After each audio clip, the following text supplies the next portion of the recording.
Hello, my name is Dr. Doreen Mazakpwe. I am a lactation consultant, meaning that I support and empower mothers, both new and expectant, with evidence-based information and expert support so that they can have a successful breastfeeding journey. As a health worker, you are part of the warm chain of breastfeeding support that a mother and a baby at the core need for this kind of success. Today, I am going to share with you 5 ways that a health worker can support a mother to achieve this kind of success. Number 1, invest in skilling yourself with the right information and skills so that you can support a mother in a competent way. This means that you are going to invest in studying, in acquiring hands-on practical skills to support mothers with the common challenges that they have. When you are skilled, a mother is at a better advantage, and so are you, at building her confidence, listening and learning from her, using your counseling and communication skills to support her to be able to attend to her own challenges so that she can successfully breastfeed. Number 2, take advantage of the antenatal period to support a mother to prepare and make informed decisions concerning feeding of her child. In this time of the antenatal period, offer at least one group session where you can discuss challenges, concerns, myths, and offer information to allay anxiety. In the same antenatal period, offer at least one-on-one session so that you can come up with a personalized breastfeeding plan which this mother can follow even if she does not meet you again. In the same period, link her up with other mothers to build her own confidence. Number 3, during the labor period, offer respectful maternal care. Ensure that the mother has access to a birth partner who she can confide in, who she is vulnerable with. Ensure that the mother is not disrespected. Offer kind words. Remind her of the things that were talked about in the antenatal period so that she can mentally prepare for the birth process. Point number 4, during delivery, when the baby is born, ensure that within the first hour, the baby is placed immediately on the mother's skin in what is called skin to skin. This hour is critical because it is the time when there is a high surge of oxytocin which enables letdown. This is the position in which a mother will hold her baby while lying on her back, and this is irrespective of the mode of delivery. If the mother needs assistance with holding her baby so that the baby doesn't fall off, be available to support her with that. However, in the most natural way, the baby will find the breast, and this is critical for breastfeeding initiation. Let the baby stay on the breast or on the mother's skin until they breastfeed, and at least for 1 hour before you move them to do other things. Support the mother to use the right position that enables efficient and effective removal of breast milk. 3 positions are what I will discuss today, and 1 in addition. This is called the cradle hold. This is the commonest position that most health workers know. The mother will most likely use these positions when she is seated. Make sure that you maintain the right posture and position points for the mother and for the baby. The head of the baby, the shoulder, the back, and the bottom should be aligned, and the tummy of the baby should face the mother's tummy to ensure that the baby is well positioned and directly facing the breast. This position is critical because it ensures that the mother does not bend so that she does not have back pain, but it also ensures that the baby is not twisted. Many people fear the cord, worrying that the cord is painful when they put the baby tummy to tummy.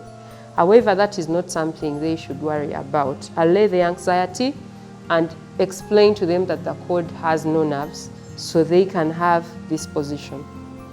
Now, when you are doing what we call latching which is how the baby holds the breast.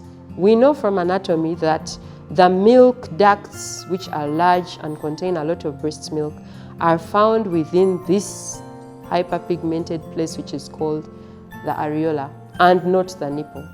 So when you are positioning the baby, when you're showing the mother to position the baby, ensure that the chin of the baby touches the lower position of the breast so that the mouth of the baby can open, and then you can quickly draw the baby in to have a deep latch.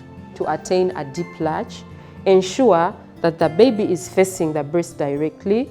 Hold the breast in a C shape and cause the baby's chin to come in first as the nipple is pointed towards the nose. And as the baby opens their mouth really wide, bring the baby gently to the breast instead of taking the breast to the baby. Now, when the baby latches deeply, this will facilitate efficient and effective removal of breast milk, which is not only important for the baby to get full and satisfied, but it's also important to prevent nipple sores, nipple pain, and any form of discomfort when the baby compresses the nipple on their gums. The other position that you can use is called the cross cradle hold. So the cross cradle position is when you hold the baby from the cradle and you cross your arm to the opposite breast that the baby is feeding from. So the arm that is free instead holds the breast, and the baby is held between the thumb and the index finger. This crook right here is where the neck falls to stabilize the baby at the breast instead of the back of the head. Avoid holding the back of the baby's head because it causes the baby to jerk backwards and resist latching because they are uncomfortable. And you remember, we hold the breast in the C shape and we enable the baby to breastfeed. This same position can be turned into what we call the underarm or football hold.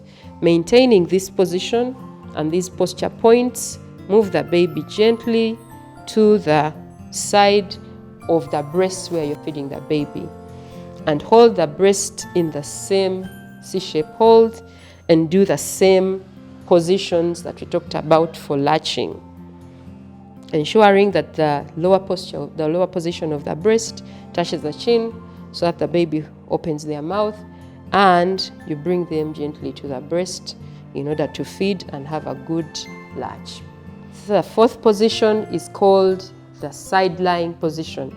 This is the same as the cradle hold, but this time the mother is lying down, which is very important for comfort and for the nights when the mother really needs to have a good rest while she's lying down when the baby needs to breastfeed. My fifth point is about maintaining contact with the mother and providing follow-up breastfeeding support when the mother is at home. Not everything can be done in the hospital, and so when the mother goes home, she will spend the largest time breastfeeding while at home. Offer her your support either remotely or visit her at home or invite her to the clinic so that you can continue providing the support that she needs.